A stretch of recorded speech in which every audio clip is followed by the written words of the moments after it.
Informe SP especial já está de volta e agora a gente conversa com Carlos Bocuí, ele é o presidente do Instituto Brasileiro de Proteção Ambiental, o PROAM, uma organização não governamental que estimula ações e políticas públicas com a finalidade de tornar o ambiente saudável, principalmente em grandes áreas urbanas. Dr. Carlos, tudo bem? Tudo bem, Jeremias, como vai? Tudo ótimo. O senhor tem acompanhado essa questão aí lá no litoral, né? O senhor sabe que há uns 20 anos eu fui até Paraty e aí, naquele tempo falava barreira, não sei se fala assim agora. Aí caiu uma barreira na frente e uma atrás. E a gente ficou preso ali mais um dia. Eu tenho percebido que a tecnologia melhorou muito. A gente olha esses morros ao lado das estradas e vê um certo fluxo de água e tal, né? Mas tem muito o que fazer ainda, né? O que acontece é que você tem um sistema de infraestrutura instalado pela sociedade que foi projetado numa época, nem imaginávamos a questão das mudanças climáticas. Então, com a alteração do clima, houve uma intensificação da pluviometria, da chuva, houve uma intempestividade maior. Então, o que ocorre hoje é que todo esse sistema que foi construído, ele não previa essa realidade que envolve uma quantidade maior de água, uma velocidade de ventos maior, muitas vezes, ou seja, isso tem que ser repensado, né? Quer dizer, toda essa infraestrutura de encostas, de estradas em áreas vulneráveis, de populações instaladas em áreas vulneráveis, necessita de uma nova análise de riscos para verificar se, diante do novo cenário das mudanças climáticas, essas estruturas ou habitações ou locais onde se instala a população, se eles são seguros ou não, né? Então, essa questão geotécnica, né, de encostas, realmente passou a ser um desafio, porque o que aconteceu em São Sebastião, no ano retrasado, foi um efeito que nunca tinha ocorrido antes, né? Então, o que normalmente se diz o índice dessa chuva nunca antes ocorreu com tal intensidade. E essa é a realidade das mudanças climáticas. Chove como nunca antes choveu. Não havendo série histórica que possa balizar essa nossa realidade, nós acabamos não estando preparados para essa intensidade que é a característica desses novos tempos de mudança climática. Entrevistas e especialistas me falavam que a capital, por exemplo, não só a capital paulista, grandes metrópoles, devido a muito asfalto, né, elas acabam ficando mais quentes, talvez 2, 3 graus, e nas últimas décadas aqueceu mais do que a média global, né? Queria saber de você se metrópoles têm que ter ações diversificadas. A gente sabe, por exemplo, que essa coisa de canalizar o rio, me parece que já não é mais uma metodologia tão adequada, né? Mas já está tudo canalizado. Enfim, queria que você falasse em capitais, se tem o que fazer, se é muito custoso, enfim, né? Porque a coisa está posta já, não tem muito o que fazer, talvez. Você tem vários elementos aí que contribuem para uma realidade mais difícil, né? Que é o que a gente chama de pré-vulnerabilidade. Por exemplo, a cidade de São Paulo, que é uma cidade muito grande, é uma metrópole, ela cresce de forma muitas vezes desordenada, há uma ocupação de áreas de várzea, há uma ocupação de áreas de risco, ocorre uma impermeabilização muito maior do que deveria ser impermeabilizada.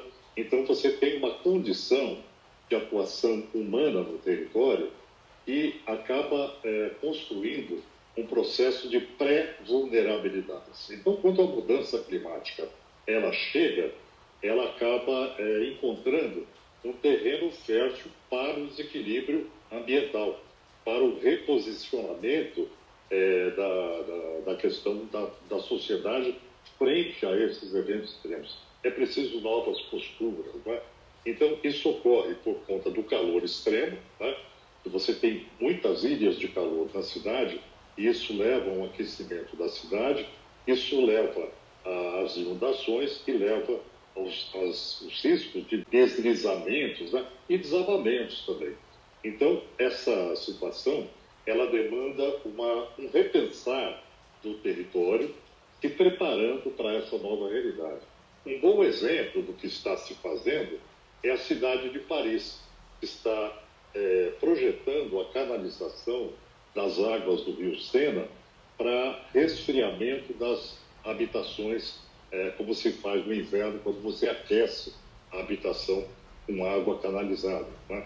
Então, existe toda uma possibilidade de políticas públicas voltadas a uma perspectiva de enfrentar as mudanças climáticas com medidas que sejam protetivas à sociedade, né?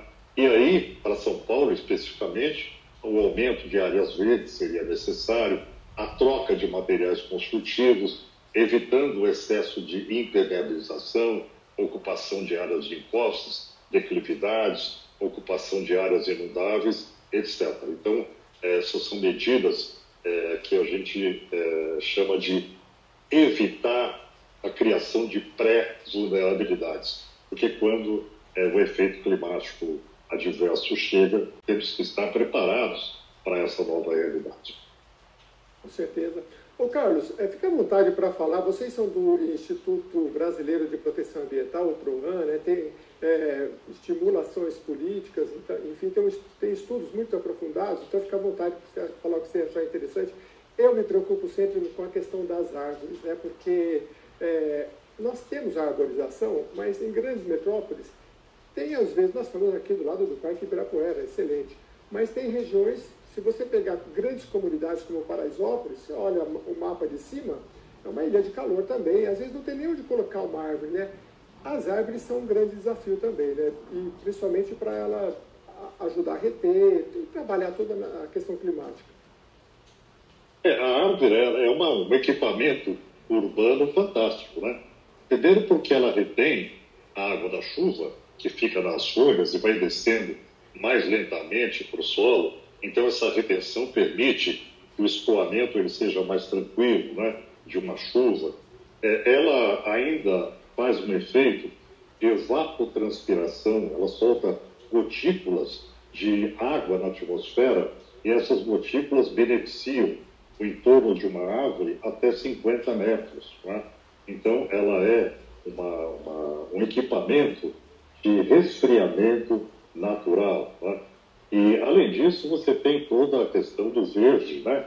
Que é uma questão de bem-estar para a sociedade, áreas de lazer que podem ser construídas, etc. Então, as cidades urbanizadas, elas necessitam de árvores como equipamentos públicos, né? Como parte da vida das pessoas, né? Criando, inclusive, mais parques, onde você pode estimular o uso comunitário. Então, todo esse processo de reurbanização da cidade, de uma região de comunidade, por exemplo, onde você não tem espaço, é preciso repensar essa ocupação do território e reurbanizar muitos espaços, criando esses elementos que não só são bons do ponto de vista do conforto térmico, da proteção contra inundações, mas também são espaços que podem proporcionar espírito comunitário, né? Local de encontro da comunidade. Então, em qualquer aspecto, as árvores são elementos importantes para a cidade. Mas também é importante mantê-las saudáveis, porque quando você tem a falta de manutenção das árvores e a falta de mapeamento da saúde da arborização, também ela pode provocar queda de galhos, esse tipo de acidente que muitas vezes a gente vê acontecer, que grande parte é por falta de manutenção. Não é? Então, uma cidade mais arborizada é uma cidade certamente humanizada. Com certeza, né? Não só de ficar num local arborizado, né? Além da beleza estética, né? O bem que faz uma árvore é sensacional. Ô Carlos, fala um pouquinho para mim do Instituto Brasileiro de Proteção Ambiental, o que vocês têm trabalhado, né? O que vocês têm estudado, o que vocês têm visto, você citou Paris, mas eu vi, por exemplo, salvo engano, Israel tem trabalhos de prevenção de desastres climáticos importantes. Fala para a gente das últimas novidades aí do PROAN. Olha, o PROAN é uma instituição que trabalha com políticas públicas para a área ambiental Uma das políticas que eu posso citar é a atualização dos padrões de qualidade do ar no Brasil, que nós conseguimos que fossem atualizados no estado de São Paulo e também no Brasil, através de uma resolução do Conselho Nacional do Meio Ambiente. Esses índices de qualidade do ar, eles são estabelecidos de acordo com a melhor literatura médica pela Organização Mundial da Saúde, como valores indicadores a serem adotados pelos países. E os países não adotam, né? Então, nós fizemos um esforço justamente para conseguir que o Brasil viesse a adotar padrões de qualidade do ar que fossem seguros à saúde pública. Aí envolve material particulado, ozônio e outros elementos que são, assim, importantes para manter a saudável qualidade de vida da população, né? Um dos pontos que se coloca na época do inverno, por exemplo, em São Paulo, é a secura e uma grande incidência de concentração de poluição, smog fotoquímico, que é a presença do ozônio troposférico, né? Então, a qualidade do ar é muito importante. Essa é uma das linhas de atuação do PROAN. No caso das mudanças climáticas, nós fazemos um trabalho de formação de liderança, de formação de opinião, aquela transformação que é necessária. Então, nós temos divulgado posições para a formação de opinião de gestores, para a formação de opinião, principalmente de jornalistas, né? No sentido de que a gente tenha uma formação adequada, atualizada, verdadeira, e que isso possa ter motivo de transformação em política pública, né? A consciência de uma sociedade, ela permite um salto à medida em que você tem um nível, um nivelamento das consciências, do conhecimento. Então, é muito importante trabalhar a consciência da sociedade, porque ela, num determinado momento, quando tiver um alinhamento, ela possa dar um salto para um novo patamar civilizatório, que é mudança de comportamento, mais política pública de proteção ambiental, ou seja, uma adequação, né, do modo de viver da sociedade às condições naturais. Então, o PROAN tem trabalhado esses aspectos de aumento da consciência pública, políticas públicas de padrões de qualidade do ar, tem feito gestões. Agora nós estamos trabalhando um elemento importantíssimo que é eco-ansiedade, que é um elemento que não foi agregado ao Acordo de Paris, tem sido um motivo de preocupação em alguns países, tende a aumentar porque a insegurança climática gera ansiedade e isso acaba nos levando a essa perspectiva de trabalhar de forma mais efetiva novas políticas públicas que possam garantir segurança à sociedade, né? Uma delas é, por exemplo, a questão do alerta precoce, que foi colocado aqui pela Defesa Civil, foi colocado pelo deputado que me antecedeu, que são recomendados pelas Nações Unidas e devem se tornar políticas públicas dos países para que isso sirva de alerta e resposta adequada para as populações, né? Então, essa é a realidade hoje do PROAN e tem sido uma batalha constante, porque o desafio, principalmente das mudanças climáticas, realmente é grande. É um desafio grande, nem sempre todos os países, não é, Carlos? Você sabe bem, principalmente grandes poluidores não querem participar, né, dos Acordos de Paris e de tantos outros.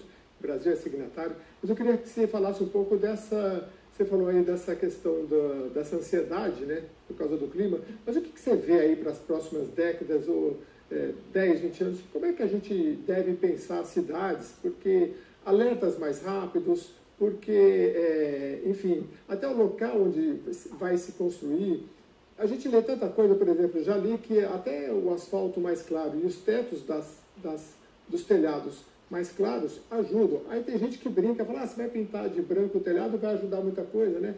Precisa ver com seriedade. Ué, se a ciência disser que vale a pena, vamos pensar. Aí tem que plantar mais uma árvore para cada pessoa, vamos pensar. Porque senão as consequências é a gente mesmo que vai arcar com as consequências, né? Então eu queria que você falasse qual é o panorama, principalmente de planejamento, que a gente deve ter daqui para frente, uma vez que as notícias de clima são essas, né? Geleiras derretendo, aumento do calor, E sempre, cada vez mais, eventos com grandes chuvas, grandes tempestades, enfim.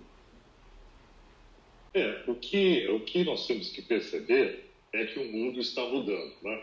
E ele está mudando por conta da emissão de gases de efeito estufa que provoca o aquecimento global. Então você tem mais carbono na atmosfera, mais metano na atmosfera, mais gases de efeito estufa. Isso leva a um aquecimento gradual do planeta. Então, o que era temido pela ciência é que nós ultrapassássemos 1,5 grau de temperatura média global, contando aí desde o início do período industrial, desde 1800, e nós atingimos, no ano de 2024, no ano passado, essa média, né, de 1,5 grau em todo o mundo. Isso significa que nós estamos atingindo aquele limite que era considerado o limite seguro para a questão. E o grande problema é que nós avançamos cerca de 0,33 graus centígrados por década, né? Ou pouco mais do que isso. Isso significa que no contexto e na projeção atual, por volta de 2050, nós teríamos aí certamente mais de 2 graus de temperatura média global. Quando a gente fala de temperatura média global, a gente fala de temperatura num cômputo entre a Terra, né, a parte terrestre do planeta, e os oceanos. Os oceanos são sempre mais frios, então a média ela vai sempre ser muito menor do que a própria realidade dos continentes. Por exemplo, o continente sul-americano ele está com mais de 2 graus há muito tempo, há pelo menos 5, 6 anos. Então, essa questão do aquecimento global, ela leva a um cenário futuro em que tudo deve ser repensado no sentido de atenuar os efeitos da temperatura, do calor extremo, e também atenuar os impactos decorrentes das mudanças climáticas. Entre esses impactos, aquilo que eu já disse aqui, da questão de encostas, inundação, o calor extremo que faz mal para as pessoas, vitima pessoas de idade, vitima crianças, né? Então, essa mudança das condições ambientais levam a uma alteração no planejamento do território, né? Você tem que fazer um planejamento territorial mais adequado à sustentabilidade, mais arborização, a troca de materiais construtivos, e aí sim, trocar os telhados, né, por telhados claros, porque vão impedir o aquecimento no local, não usar telhado de zinco, pensar a cidade de acordo com as condições ambientais, é necessário. Isso cabe principalmente a um instrumento de gestão, que é o plano diretor. E aí nós temos que tomar muito cuidado, porque o plano diretor, geralmente, ele orienta a cidade, o seu crescimento, mas ele é sempre muito influenciado, muito motivado pela especulação imobiliária e ainda não incorporou o setor imobiliário esses elementos que são vitais. É preciso que a cidade seja planejada para a população e não para a especulação do valor do solo, né? Então, todos esses processos de adequação, eles passam por uma palavra que é planejamento, né? É preciso planejar a cidade, é preciso planejar bem as novas construções, é preciso mudar o comportamento da sociedade, é preciso ter sistemas de alerta precoce, como se tem na chuva, por exemplo, né, em que você tem sistemas de informação, alarme, via celular, quer dizer, as pessoas possam se planejar e se manterem mais seguras através desses sistemas de alerta, e principalmente que as pessoas saibam, em locais de risco, como se comportar, que aí é importante a capacitação das comunidades nesse sentido, para saber onde ir, qual é a rota de fuga, onde se abrigar, né? Existe uma questão realmente de capacitação, de envolvimento da sociedade. E também de envolvimento da sociedade para cobrar do governo políticas públicas, como, por exemplo, verbas de adaptação, né? Muitas vezes você tinha verbas de adaptação para algumas regiões do Brasil que foram gastas com festa de São João, com Réveillon, e deixaram de ser aplicadas na questão da vulnerabilidade da população, né? Então, é uma situação bastante ampla que se coloca agora diante das mudanças climáticas, é uma espécie de preparação para uma situação nova. E essa situação nova, é interessante observar que ela se reveste de um critério que é a intempestividade, né? É a imprevisibilidade. Então, essas mudanças bruscas de temperatura, a chuva muito intensa e que chega de forma muito rápida devido às alterações que acontecem no Atlântico Sul, né? Aqui na nossa região do oceano. Então, tudo isso leva a uma exigência de que você tenha sistemas de alerta muito bem elaborados e sistema de resposta pela sociedade também de forma competente, capacitada. O Carlos, queria agradecer muito a sua presença aqui sempre, né, colaborando com a Rede Alesp, e desejamos boa sorte nos seus estudos e nessa colaboração sempre com o poder público. Eu que agradeço. Boa tarde. Boa tarde para você também. A gente vai para um rápido intervalo nesse informe SP especial sobre as chuvas no litoral, especialmente ali na região do Guarujá, e voltamos já já com muita informação.